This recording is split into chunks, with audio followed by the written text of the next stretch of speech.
Fun with Failure. Hello and welcome. This is Dallas with Fun with Failure. I have 10 stories for you today. I think that I have a great lineup.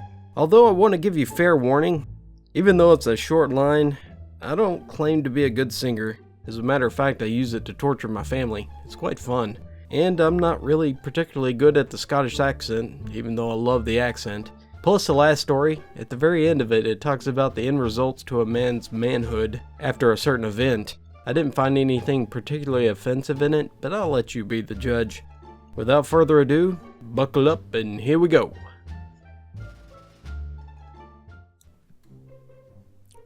This just happened now. I tore my rotator cuff last week, and one thing I've been using is this gel stuff called mineral ice. It helps wonders for the pain and gives a sensation of ice being placed on the applied area. I thought it would be funny to rub it on my wife's butt cheek, and oh boy, it was up, until I forgot and cuddled up next to her. I sleep in the nude, so I clearly didn't think this through. However, almost immediately I felt one of my boys started getting cold. I wish I could say that it stopped, but nope. It just got colder and colder, until it felt like I dipped one of the twins in a frozen lake. Currently, my wife is laughing in revenge, as I am doing my best to wait out the worst winter I've ever faced. Winter is coming, and it doesn't feel great.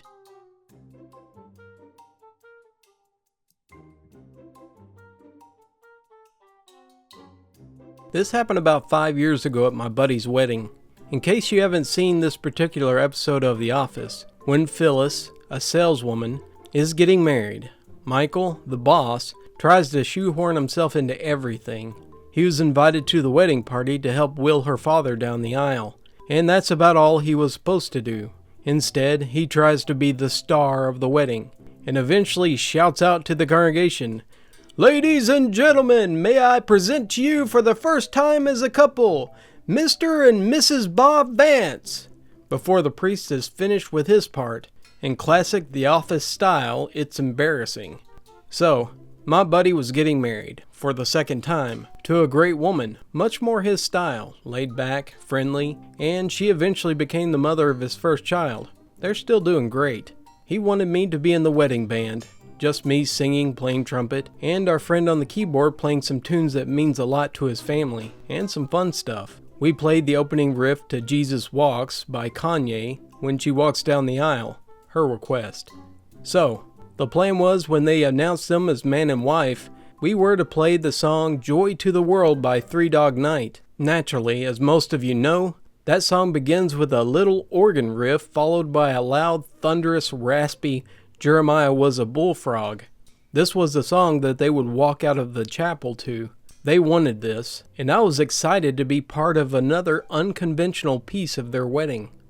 So, the preacher never actually said, "I pronounce you man and wife." He said it in rehearsal, but at this point in the night, he was telling the congregation instructions on how to get to the reception and when everything would begin. We didn't go over this part in the rehearsal at all. I was nervous, so I couldn't remember if he pronounced them already, or if he was going to say it later. I figured I would just wait.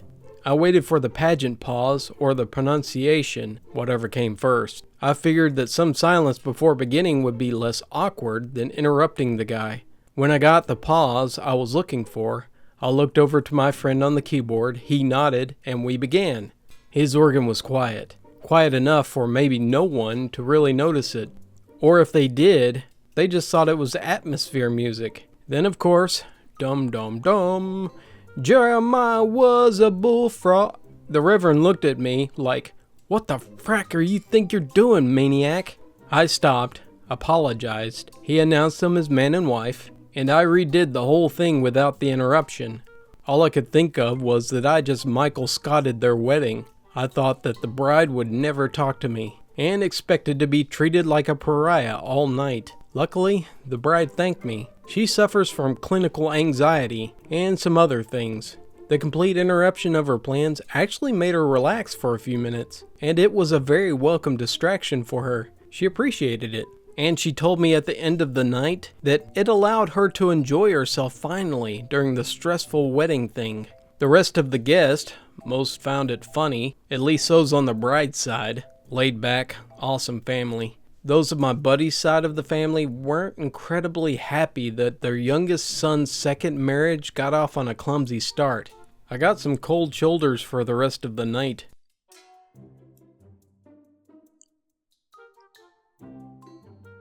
This happened a couple of days ago. I was with my cousin and my sister at Buffalo Wild Wings, and I had decided that I wanted to risk my life for a t-shirt and take the Blazing Wings Challenge. 12 wings with ghost pepper sauce in 6 minutes. No water or dressing. Unfortunately, I needed to be 18 and have an ID, and I didn't have my fake ID on me. I'm just kidding. Although I couldn't take the challenge, the waitress offered to get me a cup of a hotter sauce than Blazin', so that I could see what I was getting myself into and train for when I do the challenge. I ordered my food and decided to at least order some lightly hot buffalo powder on my fries. And as we waited, I forgot about the sauce and talked to my cousin and sister. The food came, and I dipped my fries into what I thought was ketchup and ate it. It was a little spicy, but I figured it was just the fry seasoning. Then it started building. I went through at least 3 Sprite refills in 5 minutes. But didn't mention anything because I didn't want to seem weak in front of my much older cousin, who had the same fry seasoning and seemed to be fine. In order to drown out what I thought was spicy seasoning, I put more ketchup on each fry, which only seemed to make it worse. Once he finally noticed that I was heaving and my face looked like a tomato, he asked what was wrong. And through my shame, I said that the fries were way too spicy for me. He made a slightly disappointed face. Then we all simultaneously realized that I was covering each fry with a sauce hotter than ghost peppers.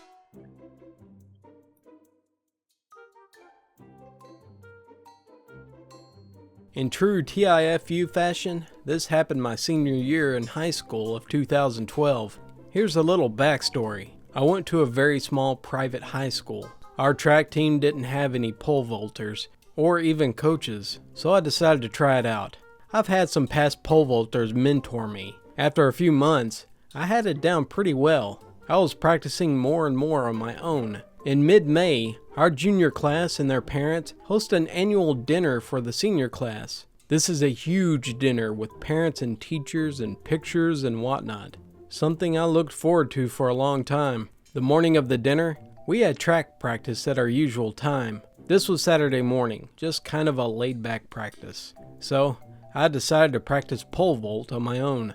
On one of the jumps, I didn't clear the practice bungee, so I relaxed my whole body and just landed comfortably. Wrong. Relaxing your body is not what you should do, especially if you don't realize that your legs are hovering right over your face. I was kinda in a cannonball position, but my legs weren't squeezed to my chest. My back and head hit the mat, and my knee followed, jamming my septum into my skull. I basically just kneed myself in the face. Well, gravity did all the work. I left practice and saw the school nurse, who suggested I got x-rays immediately. I did so, and 45 minutes later, found out that I deviated, or broken, my septum, small bone in my nose, in 2 places, while also sinking it into my skull. I went to my senior dinner with a very crooked nose and a black eye. Such great things to have during my senior pictures. I had surgery the following Tuesday to reset my septum, and I pole vaulted the next week in subsections.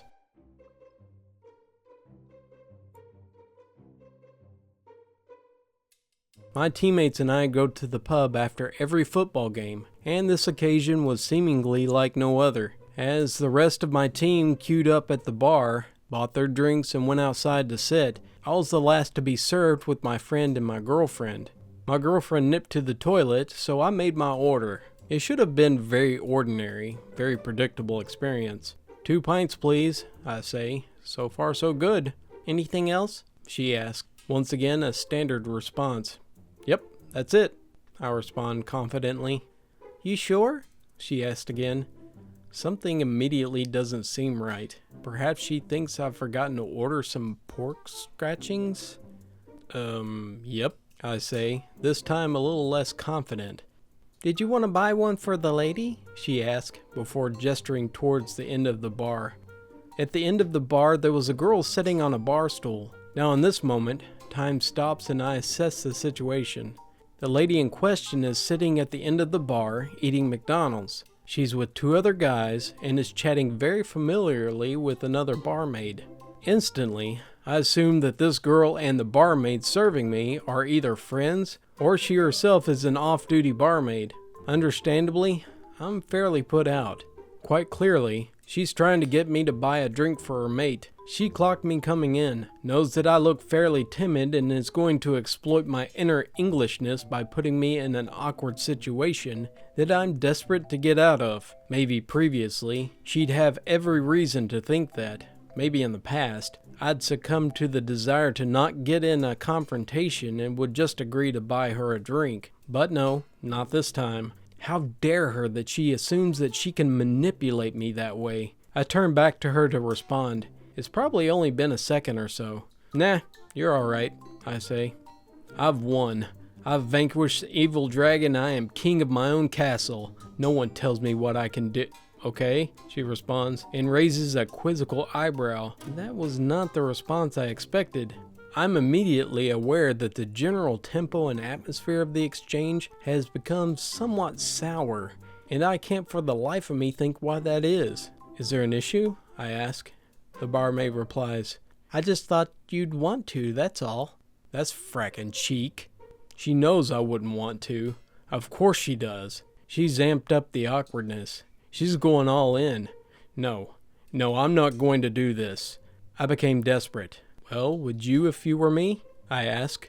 I desperately want to know the answer. Probably yes, she replies. Why? What? What the frack is going on? I look around. I'm getting panicked.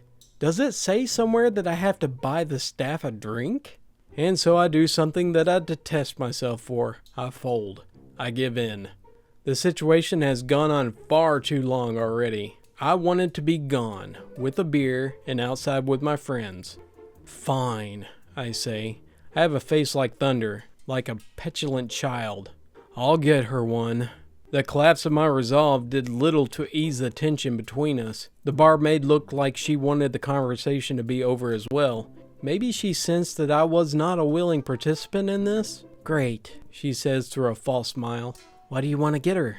At this point, the only weapon remaining in my arsenal was sarcasm. I don't know, you tell me, I scowl. Oh, that'll show her. Why on earth would I know? She exclaims. She's peed and it terrifies me. What the frack is going on? I want out of this conversation right now. I want to be out of the pub and in the safety of my friends, and I don't even want the fracking pint anymore. This should have been simple, and it's not. Well, why would I know? I sputter. I'm running out of energy and patience. Well, she's your girlfriend, isn't she? She pleads, and points to the end of the bar.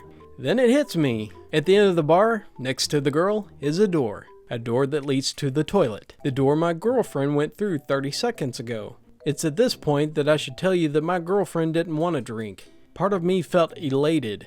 There was a genuine reason why this was all happening. Just a simple miscommunication. I didn't even have to buy a stranger a drink. But there was one small problem.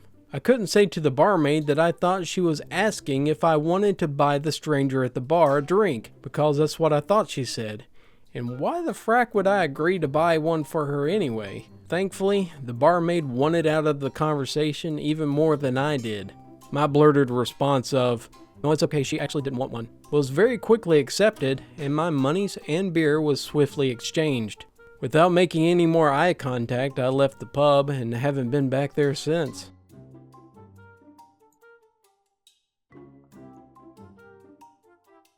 This didn't happen today, but roughly around 2 years ago. I have been traveling around Europe and have been staying in hostels for the last month or so. When I made a stop in Inverness, Scotland, I was close to the last week of my trip and had been very frugal, so I decided to treat myself and have my own room. It was close to where I wanted to be and it was cheap enough, so I stayed in the quaint bed and breakfast run by a lovely couple. I check in, get the tour, and decide to go exploring. I walk around the town for a bit and stop for some dinner at a pub near the castle. It began to rain, shocker, so I shared my table under the covered patio with two guys from Dublin in town for a wedding. We became friendly and decided to go to a pub nearby called Hootenanny's to hear some live music, at the recommendation I received from several locals. We go, enjoy the music, and have a few brews and have a good time. One of them shares a story with me involving the last wedding he went to, in which he got drunk and got lost and spent the night in a stranger's shed. I regret not getting his contact information, because I'm pretty sure he jinxed me, and I will never be able to tell him what happened to me after we separated. I get back to the B&B around midnight, and celebrate the fact that I am not in the shared hostel for the first time in a while, by sleeping in a tank top and underwear. Fast forward a few hours later, where I wake up in pitch blackness having to pee like never before in my life. Sure panic hits me when I'm half asleep, and I can't remember which country I'm in, let alone which sleeping arrangements. I blindly fumble for the door while trying not to soak myself, dash around the hall to the bathroom, and collapse on the toilet to do my thing. My sigh of relief was not even finished before my mind flashed back to my earlier tour with the female owner. Make sure you keep your keys with you, 'cause the door to your room locks automatically, and you don't want to be locked out. Just then I pictured my keys, safely sitting on my nightstand behind the locked doors with the rest of my worldly belongings, including the rest of my clothes. Even during July, the temperatures at night in Scotland are, well, not underwear weather. Realizing my phone and the emergency number to reach the owners were also behind the now locked bedroom door, I quietly crept around to the lobby for any information I could use to reach someone, and even snoop around for a bit looking for a spare key. Nothing. Dejected, I grabbed a book from the bookcase and headed back upstairs. Made myself a bath to stay warm and settled up for the night. Around 7 a.m. I heard the husband come in with their dog and crept out of the top of the landing. I called down the stairs with a bit of a shout whisper. "Excuse me, I accidentally locked myself out of my room. Could you help me get in? Also, I'm stuck out in only my underwear." The sound that answered me was a fairly distinct one that I believe only a man from the Highlands can make. An outroarous guffaw with a touch of throaty wheezing, which I'm pretty sure was a bit of a Gaelic teasing thrown in. After a few agonizing seconds of that, a gentle, "Aye lass, wait it out in the toilet and I'll get you sorted out." As instructed, I stood in the bathroom while he came up with a spare key and released me from the porcelain prison, all the while listening to his soft continued laughter. He gave me the clear call and shuffled down the stairs, whistling and chuckling as he went. I scooted across the hallway into my 40-pound-a-night room, and I spent 2 hours in, and slipped into bed. Just before I fell asleep, I realized that I signed up for a full Scottish breakfast at 8 a.m., and remembered that the wife was from Glasgow, and no way in heck was I going to pee her off by wasting food. I dragged myself downstairs, and the husband cheekily handed me the breakfast with a "Good morning, how'd you sleep?" all with a mischievous but harmless glint in his eye.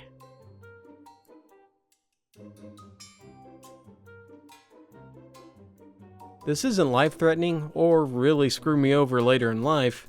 It's just a small thing, but I wanted to share it. When I was little, I liked to take pencils and sharpen it until it was really small. I don't know why, but it amused me. Fast forward until about a half an hour ago, when I was cleaning my living room. Under the couch, I found one of those tiny pencils. It reminded me of when I was little, so you know what I decided to do? Stick it in the electric pencil sharpener. I grabbed the sharpener, and I jammed the pencil in as far as it could go. Turns out it was so small that it fit in the hole entirely, with no way to get it out. I unplugged the sharpener, and tried, to no avail, to take the pencil out. I thought I might be able to reach it from the underneath, so I removed the container with the pencil shavings. Of course, I spilled it all over my leg, so now my leg has a giant graphite stain on it. Then I took 2 more pencils and tried to pry that tiny one out of the sharpener with the lead, like a game of operation. They were cheap pencils, so the lead on both of them broke, and now they're also stuck in the sharpener. So this happened a couple of weeks ago. I occasionally get some pretty bad insomnia, so I was normally prescribed Ambien. I had ran out of Ambien, and was out of refills to get more. so I needed to go to the doctor if I wanted more. In the meantime, I figured I would try the OTC sleep meds. I grabbed a bottle of Tylenol PM without looking at what was in it. So around 10 p.m. I took 2 pills, and I got ready for bed. Sometimes around 10:30 or 11, I was still not feeling tired at all, so I decided to take 2 more pills. By 11:30 I was still unable to fall asleep, and I was really not tired at all, so I decided to take 2 more pills. By midnight, I felt like I had drank several large cups of coffee. I couldn't sit still at all. I was watching TV while anxiously tapping my foot. I couldn't stop no matter how hard I tried. At this point, I couldn't understand what was happening, considering I took 3 times a recommended dose and felt more awake than I had before I'd taken anything. I go and get the bottle and read the ingredients to see the medicine that's supposed to make you sleep, and it ends up being diphenhydramine, more commonly known as Benadryl. Now, for a little backstory to this. When I was 4 or 5 years old, I had chicken pox. Per my doctor's orders, my mom gave me Benadryl to help with the itchiness and hopefully let me sleep through much of the ordeal. However, quite the opposite happened. I managed to go the next 2 days with 0 sleep, much to the chagrin of my mom. While it is incredibly rare, there are apparently a very small percentage of people who react to it in this way. Because of this, I have never taken Benadryl again in my life, until now. So, at this point, it is about 1 a.m. in the morning, and I have to go to work at 7 a.m. And I have just taken a triple dose of a drug that just for some strange reason makes me incredibly energetic. So, I end up going the entire night without sleep. And fortunately, was still pretty wired the following morning, so I had no problems making it through the workday.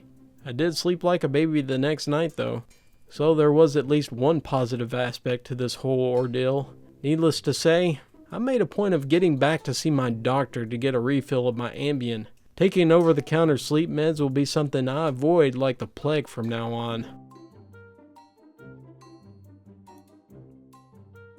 This happened last week, so I'm enjoying my 4th of July morning like an average American.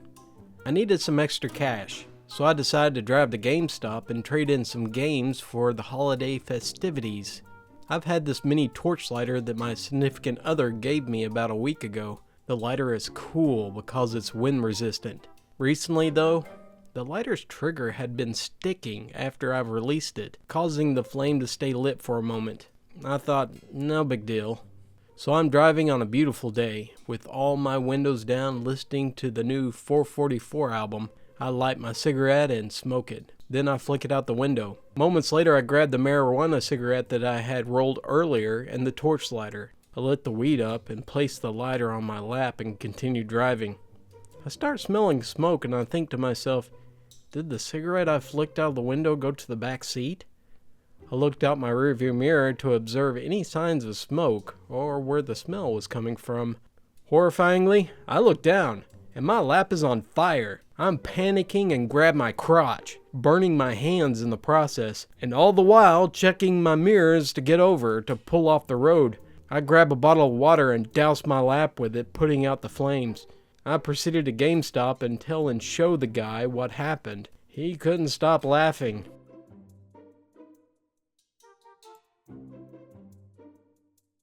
Okay. Technically this was yesterday, but my doctor assures me that the effects will last for a while. Preface. In August of 2016, I was 355 pounds at 6'2". In an effort to find a way to lose weight to a weight that I enjoyed, I got in contact with a high school friend who is an avid biker. I found that I have powerful legs and that I enjoy being in nature.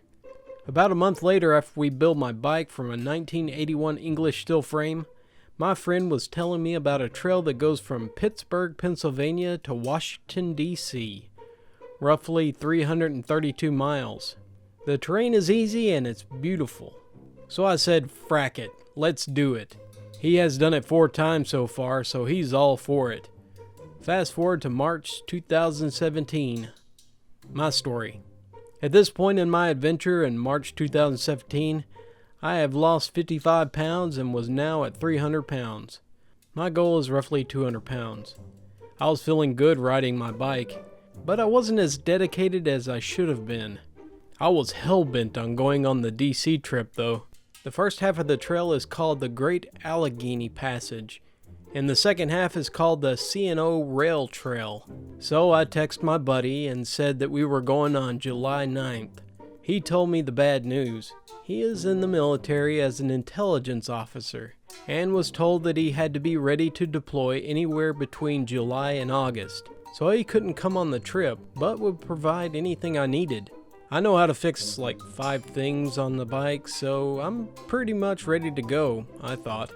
I went out and bought a tent, a knife, a camelback for 100 ounces of water, tons of Cliff Bars, some snazzy bike pants complete with a moose knuckle, and some new hardware for my bike. Roughly $500 in gear, I told everyone at work, and they were all super excited to hear my progress in my training leading up to the departure. So, toward the end of March, my friend asked me if I want to go on a rain ride at 5 a.m. on a trail by our house, and I said sure. The only problem was the night before I was planning to go out and drink heavily with some friends. I couldn't let them down, so I went out and drank till 2 a.m. I go to bed around 2:30 a.m. and my alarm goes off at 4 a.m. and I'm still drunk. I met up with my buddy, and he pushes me through the rain, the mud, and multiple times I threw up Miller Lite while riding 20 miles an hour in the dark over the course of 16 miles. You're probably wondering why I told you this tidbit above. It's because that was the longest and most difficult part of my training, and it was the only training I did. A full 3 months before I departed, I didn't ride my bike. The trail is only a 2% grade on a few parts. I can handle that, right? The day before I leave, I go to my buddy's house to replace the hardware on my bike to make sure it's ready to go. My friend says that he will ride with me about 30 miles outside of Pennsylvania the following morning in a sort of bon voyage moment. Buddy implores me to ride my bike when I leave his place to make sure it is ready to go. I said sure, even though I never did it and went home. I tried to sleep, but I couldn't. I got approximately 3 hours of sleep before waking up at 4 a.m. and I got my bike ready for my 5:30 departure. All my lack of planning was culminated in this moment. I met him at 5:30 a.m. in the pouring rain, which didn't stop until 11 a.m. that day. We made it about 7 miles outside of Pittsburgh before he tells me that he has to leave because he lost his front brake pad a few miles back, and the wood bridges that cross the river ahead almost guaranteed that he would wreck. So we do our goodbyes and I take off on my own. I'm feeling so good. On my own for the next 6 days to see nothing but nature. I was keeping a good 11-mile-an-hour pace through the first 20 miles of my ride, but I was getting pretty bored. They say that a lot of trail is mental, but it doesn't bother me much.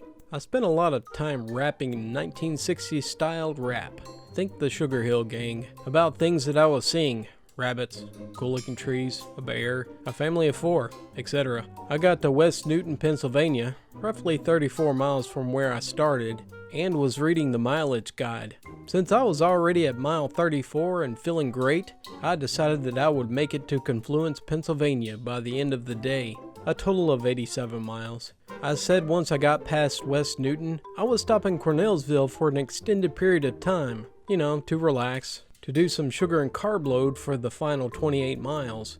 When I arrived in Cornellsville, it conveniently had a large grocery store.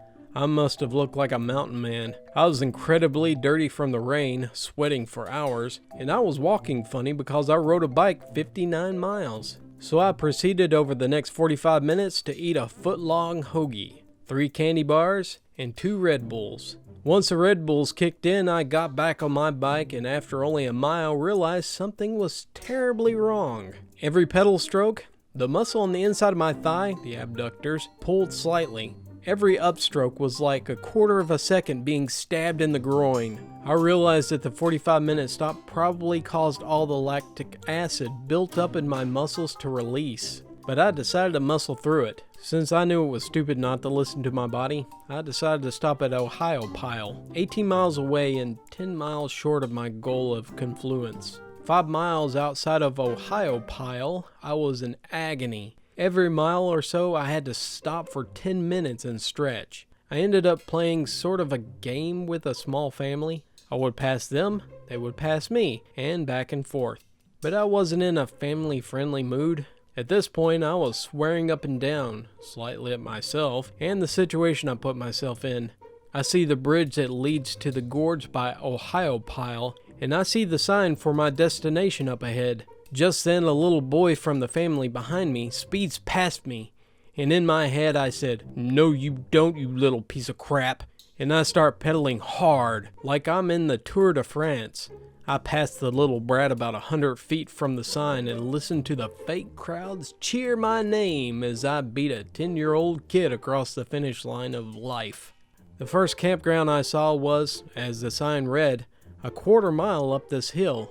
Walk your bike. So, I very gingerly walked my bike up the hill, only to find out that the camp office was 3/4 of a mile up the hill. I get a site for the night, and just sit for a moment before setting up my tent.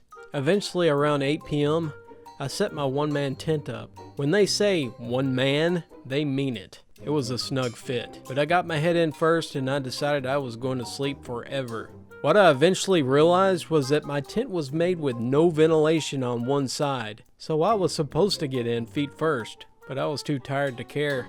I finally fell asleep for 45 minutes. When I woke up, the condensation from my breath on top of my tent, which was about 2 inches from my face, was dripping back onto my face and into my mouth. Immediately grossed out, I realized I needed to turn around so that I can breathe properly. Well, as soon as I try to sit up, my left calf pulls. I don't know if anyone here has a better idea, but I have never been able to massage my calf when they pull. I usually just put a lot of pressure on it by standing on the leg and force the pull to go away. Well, I am laying horizontal, so I can't do anything about it. I reach for the fly net above my tent and pull the zipper, which gets stuck halfway. Like the Hulk, I grab it by both ends and tear the entire lining from the inside of the tent. I unzip a small porthole on the side of my tent and decide this is how I am getting out. If you have ever seen Ace Ventura, Pet Detective, I look like Jim Carrey climbing out of the rhinoceros's butthole. The whole time this was happening, my calf was still pulling, so I decided to get up quickly. But as soon as I pushed myself into the sitting position, both my abductors pull. I still don't know how to massage them out, so I had to just accept it. I laid down, half in and half out of my tent, in terrible pain. A minute or two later, I decide to try it again, and the exact same thing happens. Both my abductors pull.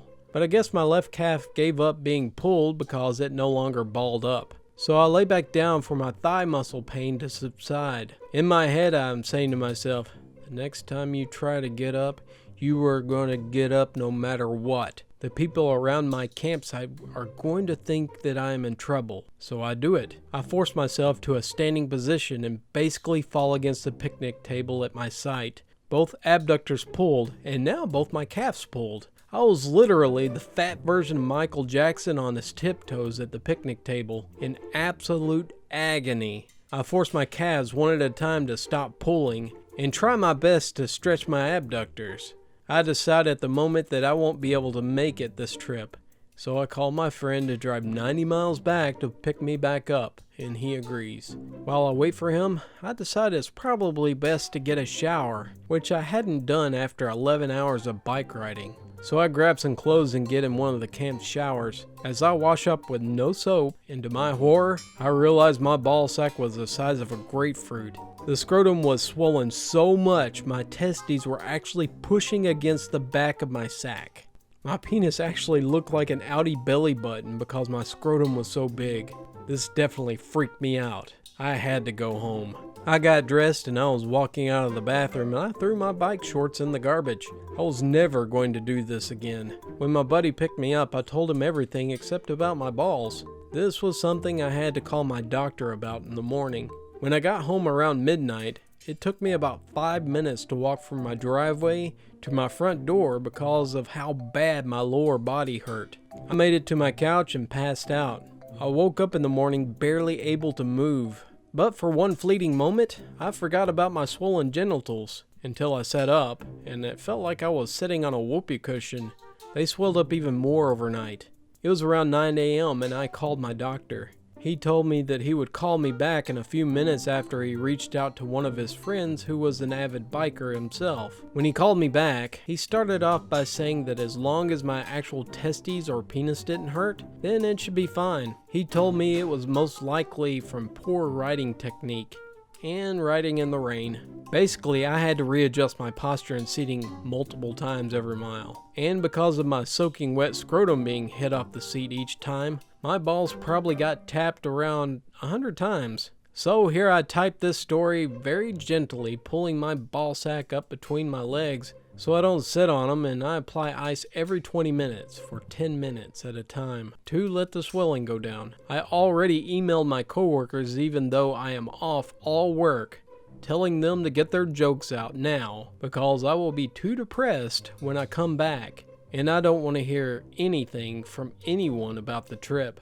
My family and friends gave me a pat on the back saying 70 miles in one day is still a crazy accomplishment, but to me it feels like a wasted opportunity.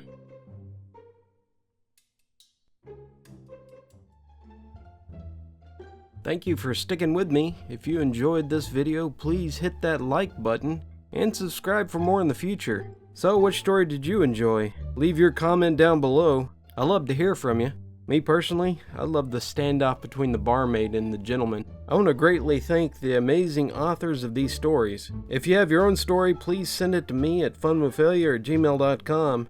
As to the funny fanfiction I talked about earlier, I'm almost done with it, and it should be out soon. Until next time, you can't avoid failure, so you might as well have fun with it.